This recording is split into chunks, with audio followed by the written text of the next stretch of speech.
Boker Tov, quand on regarde notre paracha, Yaakov Avinu qui travaille chez son beau-père Lavan. Et Lavan essaye d'escroquer Yaakov à toute occasion, de lui prendre tout ce qu'il peut lui prendre, de ne pas tenir aucun contrat. Comme Yaakov dit, tu m'as menti à Seret Monim, 10 fois 10, 100 fois, Lavan a menti à Yaakov et n'a pas tenu ses promesses. Mais on voit de l'autre côté Yaakov Avinu qui garde tout son honnêteté. Yaakov Avinu ne vole rien du tout à Lavan. D'ailleurs, quand Yaakov a dû quitter Aram, la maison de Lavan, Rachel a volé la Avodazara de son père pour qu'il arrête de faire Avodazara. Et Yaakov Avinu, quand il rencontre Lavan, il dit, je n'ai pas pris de toi, même pas une aiguille. Comme il dit le Midrash, il dit, un homme va par exemple dans un hôtel. Quand un homme va à l'hôtel une nuit, deux nuits, bon, quand il range ses affaires. Bien sûr, il fait attention à ce qui est à lui, ce qui est à l'hôtel, il remet. Mais quand quelqu'un il reste dans un hôtel un mois, 2 mois, là-bas, c'est beaucoup plus compliqué. Ne pas, c'est pas pour, avec une intention de vol, mais même une erreur, elle peut se passer. Il plie les serviettes, il met dans son sac, et dans les serviettes, il retrouve, il y a une serviette qui appartient à l'hôtel. Yaakov Avinu, il dit même ça, 22 ans, je suis resté chez toi, il n'y a pas une aiguille que tu peux dire qu'elle est à toi. Ça nous montre l'honnêteté de Yaakov Avinu, à un point que même si toi, la vanne, tu me voles, moi, je ne vais pas voler pour récupérer mon argent. Et on voit que Akadosh Baruch Hu a gardé Yaakov Avinu comme lui, il est resté dans son côté honnête. Quand il a quitté la maison de Lavan, il dit le Midrash, Yaakov avait 22 000 chiens pour garder son troupeau. Imaginez-vous le troupeau que Yaakov avait. Quelle dimension. On prend deux, trois chiens pour garder 200, 300 bêtes. Ben, imaginez-vous 22 000 chiens. Combien de troupeaux il avait Yaakov? Tout ça par sa bracha. Quand quelqu'un y va avec le Emet, il ne perd pas. Rabbi Israël Salanter, un jour, il passait à côté d'un magasin d'un juif et il voyait qu'il trichait dans le commerce. Il trichait, mais admettons, sur 100 shekels, il volait un shekel.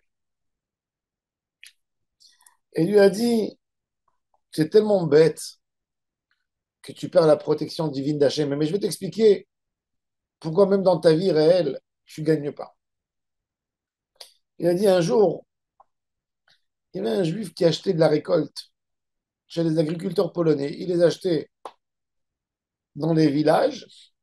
Puis lui, il s'occupait de tout le travail. Il prenait le blé, il allait le moudre, il le mettait en sac de farine et il vendait après au grossiste. Et un jour, il va dans la campagne pour acheter le blé. Et l'agriculteur polonais, il ne sait pas compter. C'est pas les chiffres. Tu m'as donné 35 sacs. Et il dit au juif, je ne te fais pas confiance. Moi, je ne sais pas compter, mais j'ai peur que tu me voles. Alors le juif, il avait un contrat avec lui. Il a dit, regarde, je te donne une pièce en cuivre sur chaque sac que tu me donnes. Et après, on compte les pièces. Et contre chaque pièce en cuivre, je te donne une grosse pièce en argent. Tu ne sais pas compter. On va faire comme ça, de cette manière. Je te, Tu me donnes un sac de blé, je te donne une pièce en cuivre. Tu le gardes dans tes mains. Un sac, une pièce, un sac, une pièce. Et après, toutes les pièces en compte combien de pièces il y a et je te donne les mêmes en argent. C'est-à-dire, ça, c'est facile, ça, j'arrive à le faire. OK. Et il faisait comme ça des années. Un jour, le juif, il est venu de la ville de Varsovie à la campagne avec des nouvelles pièces que la banque elle a fait sortir en cuivre. Elles brillaient comme de l'or. Et il lui donne un sac et il lui donne une pièce. Et il voit que le Polonais, il regarde ces pièces, il dit, waouh, elles sont magnifiques. Et tout d'un coup, il voit que le juif ne regarde pas, il prend quelques pièces, il met dans la poche. Alors il lui a dit, le juif commerçant, il est intéressé, qui vole, vas-y, vole encore.